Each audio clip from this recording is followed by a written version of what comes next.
quite an emotional and poignant day for me.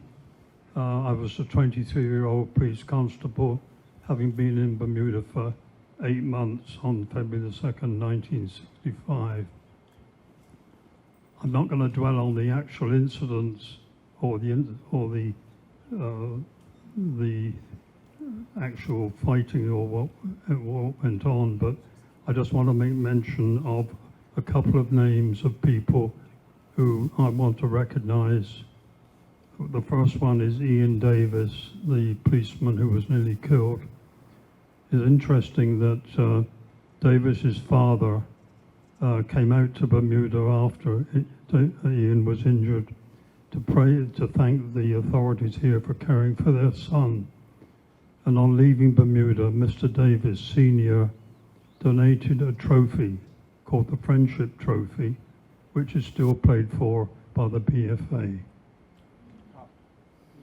In fact, I think they had the game recently.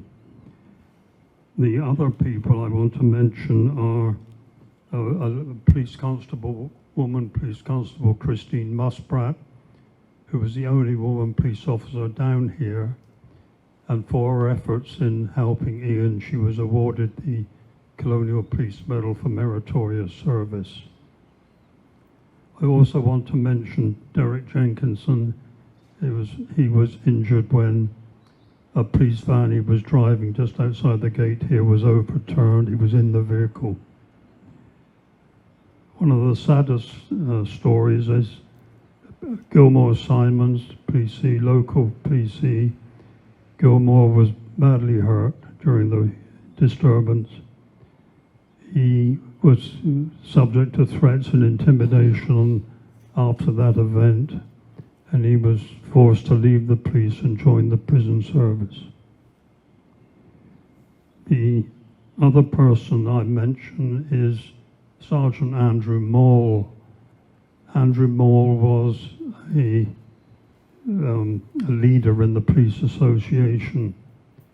He was badly injured here, and emotionally he never recovered from the incident down here on February the 2nd. The interesting thing about Andrew is his son Graham is well known in union circles, and is well known for playing his trombone. I don't know if Graham is here. I don't know. The message I want to bring this morning is of unity and progress. And over the years, I got to know the members of the BIU very well, and I've always been very welcome there. And I met during those last 60 years Samuel Pennington Samuels and Kenny Paul, and we begged to differ on a number of issues, but our relationship was always very cordial. The other person I wish to thank is Ottie Simmons. Ottie Simmons came to me 15 years ago and said, "Do you have any material in relation to the February the 2nd disturbance?" I said, "Not only do I have some original material, I have the original document written by Inspector Hanlon and sent to Commissioner George Robbins and the Governor." And I said, "You can have a copy of that." I said, "There'd be one condition. If you use it in this book,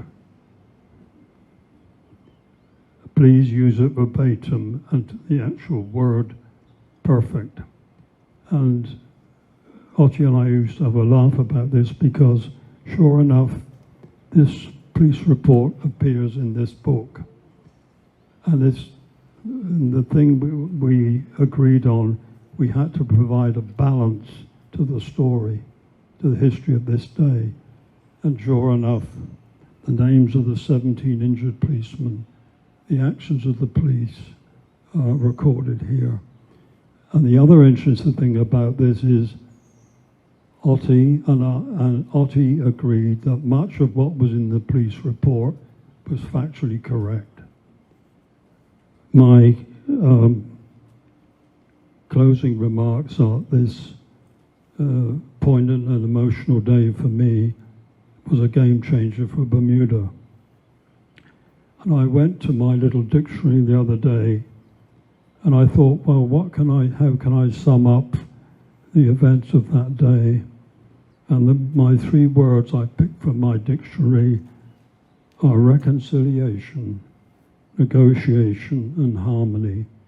And if Bermuda can live up to those 3 words and the world at large, we'll be in a better place. Thank you.